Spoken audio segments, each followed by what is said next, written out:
আসসালামু আমি S M Gazzali, উপসহকারী community medical officer, Aksumul union স্বাস্থ্য পরিবার কল্যাণ কেন্দ্রে। আমি পূর্বে ব্রাহ্মণপাড়া ছিলাম, দুলালপুর ইউনিয়ন স্বাস্থ্য পরিবার কল্যাণে ছিলাম। আমি এখানে বদলি আসছি 9 মাস আসছি।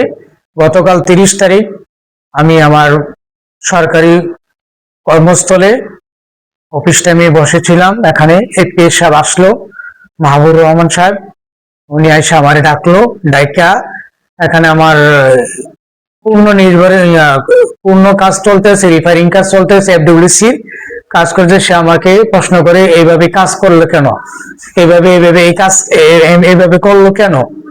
আমাকে প্রশ্ন করেন না, কাজ তো তাদের শেষ হয় নাই, কাজ হবে তারা শুরু করছে। আমার রুম এইভাবে কেন, আমার রুম পরিপাটি করে দিয়েছি, আজকে মিটিং করতে পারবেন।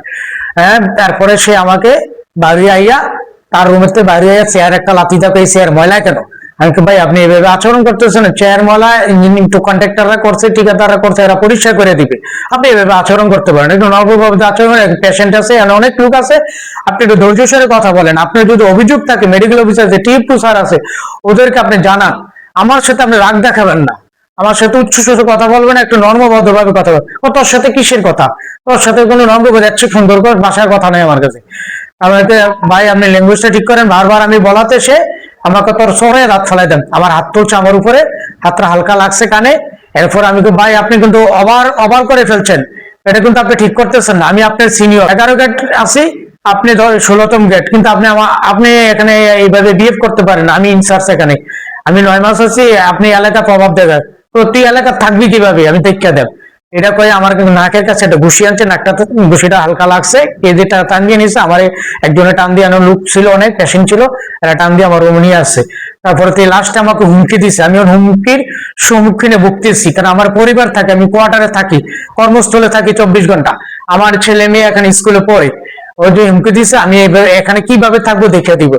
এখানে আমি নিরাপত্তাহীনতা ভুগতেছি, আমাকে প্রশাসন নিরাপত্তা দিতে হবে। আমি আইনগত কোনো পদক্ষেপ নিয়ে নেই। আমি আমার টিপি স্যার, আমার মেডিকেল অফিসারের কাছে অভিযোগপত্র জমা দিছি, ওদেরকে জানাইছি, ওনাদেরকে জানেন। আমার স্যার বলছে আপনি একটা অভিযোগপত্র দিন। আমি গতদিন অভিযোগপত্র বিকালে সাবমিট করি, ওরা কি প্রশাসন কি ডিসিশন নেয়, কি বিচার করে আমি দেখি। কারণ উনি আমার হাত তুলতে পারে না, একবার না 2বার হাত তুলছে। বিগত 2 মাস আগে সে আমার কাছে নোংরা ব্যবহার করছে, আমি জানাই নেই, পরে আমার অফিসে শেষ হয়েছে আরেকবার। তারপর আমি আসার পরে আমার আয়ার সাথে একবার নোংরা ব্যবহার করছে, খুব বিশ্রী ব্যবহার করছে, আমার মেডিকেল অফিসার অবগত করছে। আরেকবার আমার ভিজিটর সাথে সে বাজে কথা বলছে, বাজে কুপ্রস্তাবও দিচ্ছে, ভিজিটর আমার কাছে অভিযোগ করছে। আমি তো জানি না, সে এখানে এলাকা প্রভাব থাকে, সে এলাকার বাড়ি, তার এখানে বাড়ি, আর সে গাজীপুর, সে প্রভাব দেখে চলে। সে মাঝে মাঝে আমাকে প্রশ্ন করে আপনি দেরি কেন, আপনি উপরে গেলেন কেন। আমি এই কোয়ার্টারে থাকি বা কর্মস্থলে, আমি কাজে যাইতে পারি, এটা নাস্তা করতে পারি, পানি খেতে পারি, আমি যাইতে পারি, যেখানে 24 ঘন্টা থাকি, আমি বাজারে যেতে পারি। সে আমাকে প্রশ্ন করে, সে আমাকে এমন প্রশ্নবিদ্ধ করে যেন সে আমার অফিসার, ওইভাবে সে আমাকে অনেক করে। সে আমার আরেকবার যখন আমি নতুন আসছি, সে আমাকে বলে ভাই আমার হাজিরাটা আপনি দিয়ে দিয়ে। আমি বললাম এটা তো আইনগত কোনো না, আগে এসিসি মতো হাজিরা দিয়েছে। আমি বললাম আমি হাজিরা দিতে পারবো না আপনার। সে এটা নিয়ে আমার সাথে অনেক তর্ক বিতর্ক হচ্ছে, রাগারাগি হয়েছে। সে আমার এইটার থেকে সে আমার সাথে সূত্রপাত শুরু মনে হয়, আমার মনে হইতেছে আর কি। তার হাজিরাটা দিলাম না কেন, আমার ভিজিটরের প্রস্তাব দিয়েছে হাজিরাটা দেওয়ার জন্য, তার সে আসতে পারবে না, তার হাজিরা দিবে। এটা কি আইনগত কোনো আছে হাজিরা দেওয়ার? তার চাকরি থেকে করবে, হাজিরা দিবে, সকালে আইয়াতে ফিল্ডে যাবে, তার কাজ এটা। সে 11টা 10টায় হাজিরা দেয়, আমি অবগত করিনি। সে এলাকার মানুষ দেখে, আমার বাড়ি রাজাপুর, আমি তার সাথে মার্কেটিং করতে চাইনি, কারণ চোরের 10 দিন গেড়েছেন যে সে ধরা খাবে। এই রুমে আসলো, আমি বসা ছিলাম, সে আমাকে ডাকলো, নায়িকা বলতেছে এটা এত কাজ করলো কেন। আমি কই যে ভাই কাজ শেষ হয় নাই, কাজ শেষ হবে, ইঞ্জিনিয়ার এটা ঠিকাদাররা কাজ শুরু করছে, ছাদ ঢালাই দিছে, এগুলা কাজ করবে। সুতরাং আপনি আমার সাথে উচ্চ সুরে কথা বলতে পারেন না, আপনি আমার সাথে গালাগালি করতে পারেন না, খারাপ বিহেভ করতে পারেন না, তোর সাথে আর কেমনি সুন্দর করে কথা বলবো। সে আমার ব্যাপারে আমি তো আপনার কাছে আমি জবাব দিতে, কত ভাইয়ের কাছে আমি জবাব দিতে করাম, আমার এইভাবে ভাষায় কথা বলবে, খুব গালাগালি নোংরা ভাষায় কথা বলছে, আমার হুমকি দিছে। আমি হুমকির সম্মুখীন আছে, নিরাপত্তাহীনতা ভুগতেছে এখানে। আমি আর কিছু বলার নাই আমারে, কারণ আমার প্রশাসন, আমার টিপি স্যার, মেডিকেল অফিসার কি করে আমি অভিযোগ করছি, দেখি কি করে। পরে চেয়ারটা তো লাথি দিল বললাম। তারপরে সে বাহিরে আইসা এই চেয়ারটা লাথি দিল, এটা ময়লা কেন। আমি ঠিকাদার ময়লা করছে, এটা পরিষ্কার করে দিব। সব ক্লিন করে দেবে ঠিকাদার আমাকে বলছে, আপনি ধৈর্য ধরেন। তারপরে সে আমার সাথে হাত তুললো, একবার হাত তুললো, দুইবার হাত তুলছে আমার উপরে। তারপর উনি আমাদের এফপিআই মাহবুব সাহেব, উনি এখানে আসে, উনি বলে আমাদেরকে নাকি এনে তদারকি করে। ওনার গ্রেড হচ্ছে 16তম, আমার গ্রেড হচ্ছে 14তম। আমি এফডব্লিউ হিসেবে এখানে কর্মরত আছি। তারপর উনি প্রায় সময় আমাকে বিভিন্ন জায়গায় বিভিন্ন ফোন দেয়, বিভিন্ন ধরনের মিসবিহেভ করে, এমন কথা বলে আমার সাথে মিসবিহেভ করে, এবং কি এমন কথা বলে মানে আমি মেয়ে হিসেবে কিভাবে কথাটা বলি।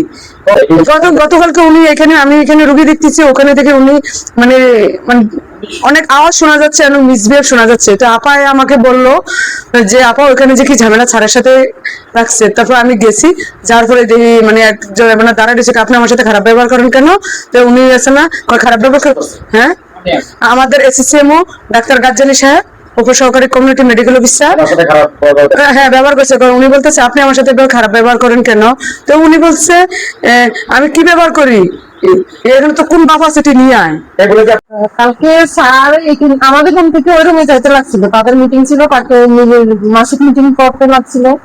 তারপর আমাদের একটাই স্যার দেখছে, দেখার সময় বলতেছে যে আপনি যে এখানে কাজটা করাইলেন, কাজটা ঠিকভাবে করাইলেন না, সবকিছু ময়লা আবর্জনা করে রাখছে।